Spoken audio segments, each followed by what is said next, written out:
कबीर साहब के 4 शिष्य हुए और 4 शिष्यों में प्रमुख जो है पहले जिसको सर्वानंद कहा करते थे, सर्वानंद ब्राह्मण थे, उनका शिष्य हुए, जो विद्या का बड़ा अभिमानी था, बहुत अभिमान था उनको विद्या का। वो पूरे ब्राह्मण समाज को उन्होंने जीत लिया था, जिसको नाम था सर्वाजित। जितने भी ब्राह्मण थे अपने शास्त्र करने वाले, उसी प्रकार आज भी जैसे होता है मिथिलापुरी में ब्राह्मणों की एक सभा होती है, जो बड़े विद्वान होते हैं, जो सबको जीत लेते हैं, उसको सर्वाजित नाम दिया जाता है, उसको सर्वोच्च पद दिया जाता है। कबीर साहब के जमाने में भी वैसे ही ब्राह्मण लोग शास्त्रार्थ करते थे और जो शास्त्रार्थ में जीत जाते थे उसको सर्वाजित की उपाधि दिया करते थे। तो प्रथम शिष्य में सर्वाजित ब्राह्मण कबीर साहब के शिष्य हुए, जिसका नाम सुरती गोपाल, आज कबीर चौरा के मठ के वो मठाधीश हुए, प्रथम आचार्य वहाँ का हुआ। आज भी लोग जाएंगे आप लोग तो देखेंगे कबीर साहब का शैली माला कंठी वहाँ है, उनका ताज, उनकी पूरी सामग्री, वहाँ कैसे ध्यान लगाते थे कबीर साहब, कैसे वहाँ जो कपड़ा बुनने का काम करते थे। कबीर साहब कपड़ा बुनने का काम नहीं छोड़े, जब तक उनका शरीर साथ देता रहा वो कपड़ा भी बुनते रहे। बाद में उन्होंने उसका त्याग कर दिया, ज्ञान का प्रचार प्रसार करते रहे। तो आज भी वहाँ जो है प्रतीक के रूप में रखा गया है, चरखा रखा गया है। जब आप लोग जाएंगे कबीर चौरा मठ में तो आप अच्छी तरह से देख सकते हैं। तो कबीर साहब जो है उनका शिष्य प्रथम जो सर्वानंद नाम का जो ब्राह्मण था, सर्वाजित नाम का ब्राह्मण था, वो प्रथम शिष्य हो, जो सुरती गोपाल के नाम से जाना जाता। दूसरा है भगवान साहब, जो धनौती बिहार में उनका मठ है, वो भी बहुत बड़े विद्वान थे। और तीसरा जगन्नाथपुरी में जो जागू साहब कहा जाता है, आज भी जगन्नाथपुरी आप लोग जाते तो कबीर आश्रम बना हुआ है, वो तीसरा शिष्य। और चौथा शिष्य में धनी धर्मदास साहब आते, जो बांधवगढ़ में उसका निवास स्थान था। ये 4 शिष्य सदगुरु कबीर साहब के प्रमुख शिष्य माने जाते हैं। और इन शिष्यों में बड़े बड़े विद्वान थे, कि छोटे मोटे विद्वान नहीं। देखो कबीर साहब पढ़े लिखे नहीं थे, परंतु उनके शिष्य हुए बड़े बड़े विद्वान शिष्य हुए। भले ही कबीर साहब जो है स्कूल नहीं गए, मदरसा नहीं गए, लेकिन उनके भीतर में आध्यात्मिक ऊर्जा, आध्यात्मिक ज्ञान फूट फूट करके भरा हुआ था। आज समझने में आदमी, बड़े बड़े विद्वान जो समझने में बड़ा मुश्किल हो जाता है कि कबीर साहब की वाणी क्या कहते हैं, उसको अर्थ करने में बड़ी मुश्किल हो जाती है। ऐसे विद्वान इस संसार में कबीर साहब हुए आज से 600 वर्ष पहले। अब ये 623वां जयंती मनाई जा रही है, 623 वर्ष हुए धराधाम में।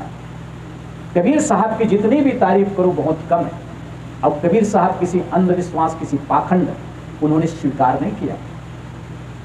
उन्होंने सारे आडंबरों का उन्होंने विध्वंस किया, जाति पाति मिटाए, आडंबरों को मिटाए।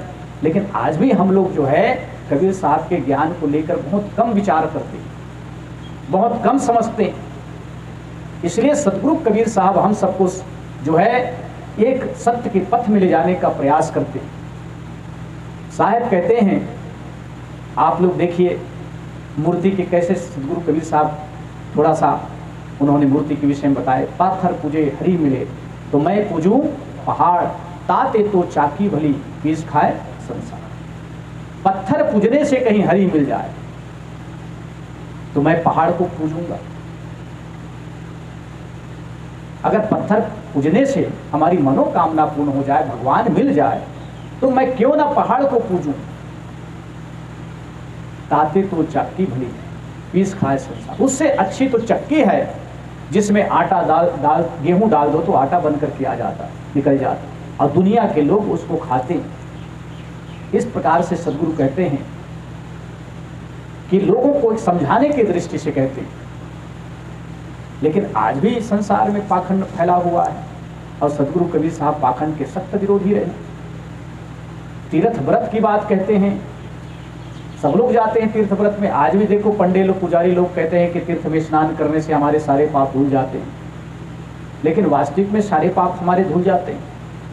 आप लोग तो कबीर पंथी हैं तो बहुत कुछ समझते हैं, लेकिन जो कबीर पंथ में नहीं है, जो भटके हुए हैं, इतने अंधविश्वास में हैं कि रात दिन जीव का वध करेंगे, मांस खाएंगे और जा करके तीर्थों में स्नान करते हैं कि ताकि हमारे सारे पाप धुल जाए। अब क्या ऐसा संभव है कि हमारे जितने भी पाप होते हैं वो तीर्थों में जाकर के वो सब धुल जाए? सदगुरु कबीर साहब यही बात तो कहते हैं कि जो आप कर्म करते हैं उसका फल आपको भोगना पड़ेगा।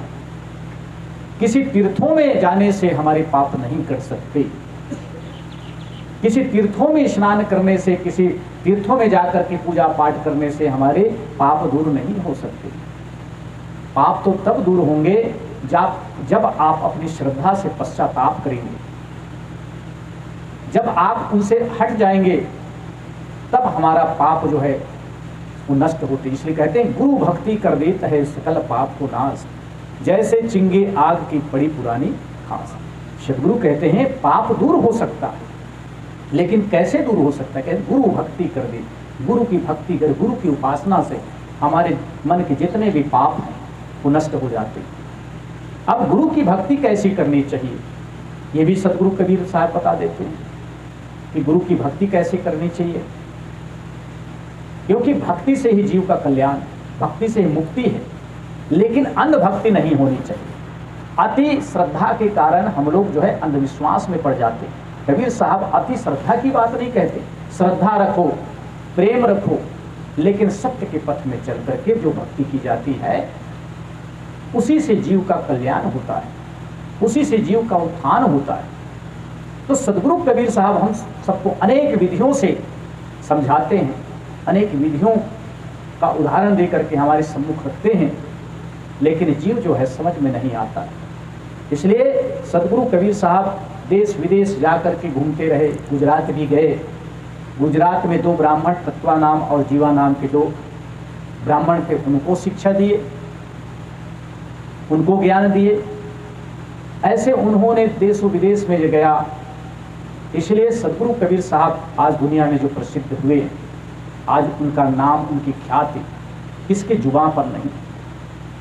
और सबसे ज़्यादा कबीर साहब के नाम का आश्रम, कबीर साहब के नाम का मठ इस दुनिया में पाओ, बहुत पाओगे। छत्तीसगढ़ में भी बहुत है, उत्तर प्रदेश में भी बहुत आश्रम हैं, बिहार में भी बहुत आश्रम बनाए, गुजरात में भी आश्रम है। गुजरात में बड़े बड़े आश्रम, क्योंकि कबीर साहब का वैसा ज्ञान, वैसा उनका प्रचार संत महापुरुषों के द्वारा हुआ।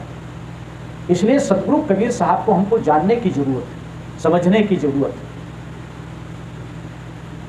और जान गए, समझ गए तो हम किसी भी प्रकार से अंधविश्वास में भटकेंगे नहीं, किसी भी प्रकार से हमारी मान्यता में नहीं भटकेंगे। तो सदगुरु कबीर साहब कहते हैं, साहब कहते सत्य पथ में चलने वाले, मैं सत्य पथ का राही हूँ, कह सकता दिन को रात नहीं, ईमान बेच दो टुकड़ों में, ये मेरे बस की बात नहीं। साहब कहते हैं मैं चंद रुपयों में अपने ईमान को नहीं बेच सकता, मैं तो सत्य पथ के राही हूँ। इसलिए सदगुरु कबीर साहब सत्य का जोर लगाते। वेद शास्त्र पुराण सब बने हुए, लेकिन उनमें से सत्य को निकाल लो। सत्य सब में है, ऐसा नहीं सत्य उसमें नहीं है। रामायण में भी सत्य है, अच्छी बातें हैं, लेकिन अंधविश्वास की भी बातें हैं। शास्त्रों में भी अंधविश्वास की बातें, लेकिन ज़्यादातर आदमी परख न करने के कारण अंधविश्वास में पड़ता है। इसीलिए तो उसमें जो है सत्य को निकाल लो, सार को निकाल लो, और सार को निकालने की क्षमता होनी चाहिए। इसलिए विवेक कहते हैं। और विवेक कहाँ से जगेगा? सत्संग से जगेगा। बिना सत्संग विवेक ना हुई, बिना सत्संग के विवेक नहीं हो सकता है। इसलिए आदमी को सत्संग की आवश्यकता होती है कि खूब आदमी को सत्संग करना चाहिए, विवेक करना चाहिए कि सामने वाला कह रहा है तो उसमें सत्य क्या है। कबीर साहब ने कभी ये नहीं कहे कि मेरी बात सच है और मेरी बात को आप सच मान करके चलो, ये कभी नहीं कहे, क्योंकि आत्मज्ञानी पुरुष थे। कबीर साहब तत्वदर्शी पुरुष थे, वो कभी अपने विचारों को किसी ऊपर लादा नहीं है, किसी ऊपर थोपा नहीं है। कबीर साहब कहते हैं मेरे एक एक वाणियों को विचार करके ग्रहण करो, और विचार करके ग्रहण करोगे तभी तुम मेरे शिष्य कहलाओगे। इसलिए कहते बंदे कर ले आपने बेरा, हे बंधा हुआ जीव अपने बंधनों का निवारण कर ले, अपने बंधों को परख ले। सदगुरु कबीर साहब ये कहते कि बंदे कर ले आपने बेरा, अपने आप का छुटकारा कर ले। ये कहते नहीं, ये नहीं कहते कि मैं छुड़ाऊंगा आपको, ये नहीं कहते। कबीर साहब कहते हैं कि हे बंधा हुआ जीव, हे अंधविश्वास में ग्रसित हुआ जीव, भटका हुआ जीव, अपने आप का छुटकारा कर। आप जियत लखु आप ठौर करो, मुँह कहाँ खखेरा। आप जियत लखु कहते हैं आप जीते जी, लखो, लखना मतलब होता जानना समझना, और नहीं जानने समझने के कारण ही तो बड़ा दुख होता है। हमारे घर के, हमारे मन के दुख कैसे दूर होंगे? आज देखो सबके जीवन में कष्ट है, कहीं ना कहीं से आप सुखी होने की कोशिश करते हैं, कहीं ना कहीं दुख टपक जाता है, कहीं ना कहीं से दुख आ जाता है। सद्गुरु कहते हैं कि देखो परखो उसको, जानो समझो तो दुख कहाँ आ रहा है, कहाँ से आ रहा है, तो दुख का मूल स्थान कहाँ है, उसको समझो। तो साहब कहते हैं जीते जी बंधन को छुड़ाने का। हम जितने भी मान्यता रखे हैं उसमें देख लो सार है कि असार। हमने जो माना है वो सार है कि असार, इसको समझो। और जो सार है तो समझो सही है, और असार है तो समझो झूठ है। इसलिए कहते हैं मान्यता को समझना है, परखना है कि हमने मान लिया, जाना नहीं, हमने मान लिया। और हमने माना इसलिए तो हम धोखा खाते हैं कि हमने मान लिया कहीं हमें सुख दुख देने वाला कोई ईश्वर होता है, ये माना हुआ कि हमारे ऊपर कोई देवी देवता होता है कि जो हमें सुख दुख देता है। हम जो भी कार्य करते हैं उनमें जो सुख दुख देने वाला कोई देवी देवता, कोई भगवान होता है, हमने इसको मान लिया। लेकिन संत महापुरुष मानने की बात नहीं कहते हैं, उसको जानने की बात कहते हैं। क्योंकि हम जो भी कार्य करते हैं उसमें सुख दुख मिश्रित होता है, उसमें सुख दुख निहित होता है। जैसे हम किसी से व्यवहार करते हैं, किसी से बात करते हैं, कोई ज़रूरी नहीं कि हमारी बातों को वो जो है उनको अच्छी लगे, हमारी बात उनको सुहाए, ये ज़रूरी नहीं, उसको खराब भी लग सकता है। ये सुख भी है उसमें, अगर अच्छा लगता है तो मन थोड़ा सुखी होता है, और बुरा लगता है, उनको बुरा लगता है, वो हमको बुरा कहते हैं, तो उसमें दुख मिश्रित होता है। इसलिए सद्गुरु कबीर साहब जो है हमें बारंबार परखने की बात कहते हैं, परखो इसको, समझो जानो, मानना नहीं, समझना है, जानना है। तो आप जियत लखो आप ठौर करो, जीते जी लखो कहते हैं समझो कि हमारा मन कहाँ बंधा हुआ है। देखो बंदी छोड़ का मतलब क्या है, जो बंधन को छुड़ाए, अर्थात अपने ज्ञान के माध्यम से हमारे समस्त बंधनों को छुड़ा दे। देखो आदमी ही बंधा होता है, पशु अपने प्रकृति में बंधा हुआ, लेकिन हम लोग अपने मोह में बंधे हुए। एक आदमी था, गुरु शिष्य जा रहे थे, गुरु ने कहा शिष्यों से, देखो बेटा ये किसान जा रहा है। शिष्य कहते हैं हाँ गुरुदेव, किसान तो जा रहा है, उसके पास एक बैल है और वो रस्सी से खींचते हुए ले जा रहा है। देखो बंधन को परखाने के लिए सद्गुरु कबीर साहब उदाहरण देते हैं कि हमारा बंधन कैसा है जो दिखाई नहीं देता है। साहब कहते हैं ये बताओ कि ये बैल बंधा हुआ है कि ये जो किसान लेके जा रहा है वो बंधा हुआ है, रस्सी से किसान खींचते हुए लेके जा रहा है। तो शिष्यों ने कहा गुरुदेव कहिए तो बड़ा सरल है भाई, बंधा तो कौन है, ये बैल बंधा हुआ है, अब किसान उसको खींचते हुए लेके जा रहे हैं, दिख रहा है।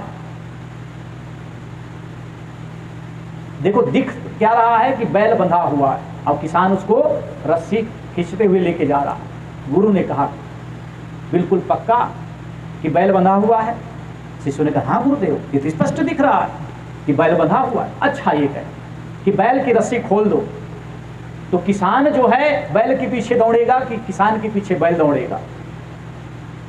तो गुरु ने, चेलों ने कहा कि गुरुदेव पे हम लोग विवेक ही नहीं किए। दिख रहा है किसान, दिख रहा है बैल बंधा हुआ है, लेकिन अगर रस्सी छूट जाए, रस्सी खुल जाए, तो किसान जो है बैल के पीछे दौड़ेगा। तो अर्थात किसान का बंधन कहाँ है, वो बैल के पीछे, बैल में है। बैल बंधा हुआ नहीं, दिख रहा है बंधा हुआ, लेकिन अगर रस्सी खुल जाए तो बैल के पीछे किसान दौड़ेगा, क्योंकि यही बंधन है। इसी को सूक्ष्म बंधन कहते हैं। स्थूल बंधन दिखाई दे रहा है लेकिन सूक्ष्म बंधन दिखाई नहीं दे रहा है। आदमी तंबाकू खाता है, अब तंबाकू खाता है, अब किसी ने कहते हैं तंबाकू ने हमको बांध रखा है। तो ये संभव है ऐसा कि तंबाकू ने किसी को बांध रखा हो, किसी को शराब ने बांध रखा हो, किसी ने बुरी आदत उनको बांध रखा हो? अक्सर आदमी यही कहता है कि छूटता नहीं, छूटता नहीं कि छोड़ते नहीं। हम छोड़ते नहीं है, छूटता नहीं, हम छोड़ते नहीं है, इसलिए वो छूटता नहीं।